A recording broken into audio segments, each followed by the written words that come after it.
Aure sunnan manzo Allah sallallahu alaihi wasallam.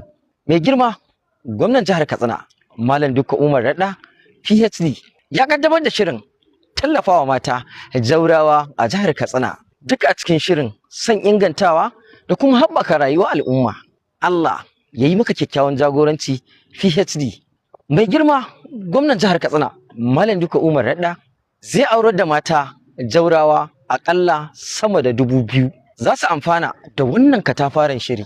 Don haka muna yi masa addu'a da fatan alkhairi a kowane ɓangare, kayan ɗaki da kuma kayan sawa, sadaki da lefe ingantacce, duka mai girma gwamnan jihar Katsina ya ɗauki nauyinsu. Gaskiya masoyiya ta na ji daɗi, kin ga nesa ta zo kusa, ga yanzu za mu kwankwaɗi roman demokuraɗiyya na Malam Dukka Umar Radda. Gaskiya ce dole mu gode ma Malam Dukka Radda, domin a da ni bazawara ce amma yanzu ina farin cikin zan zamo mata a gidanka.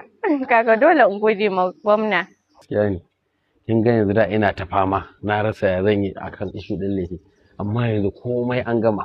Babu abin da za mu yi ma Allah sai godiya, mu gode ma gwamnan jihar Katsina irin wannan abubuwan alkhairi da ya ma ire-iren mu, wato da kuma ire-iren ku auren jawarawa da za a yi a jihar Katsina. Don haka masoyina, in Allah ya yarda, duwar haka zuwa ɗan lokaci kaɗan ka zama mun zama miji da mata, ka zama miji na zama matar ka masoyi. Yanzu ni ango ke amarya. Kai Allah ya saka wa Malam Dukka Umar Radda da alkhairi. Lallai jaurawan jihar Katsina kun samu garanti, kuma kun more uba na gari, kuma waliyin kirki.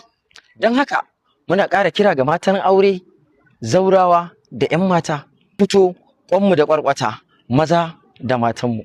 Wa'anta yawa Malam Dukka Umar Radda ruwan ƙuri'u domin ya maimaita mulkinsa a karo na biyu. Domin ci gaba da aikata abubuwan alkhairi a faɗin jihar Katsina da kuma kwankwaɗar roman demokuraɗiyya ga 'ya'yan jihar.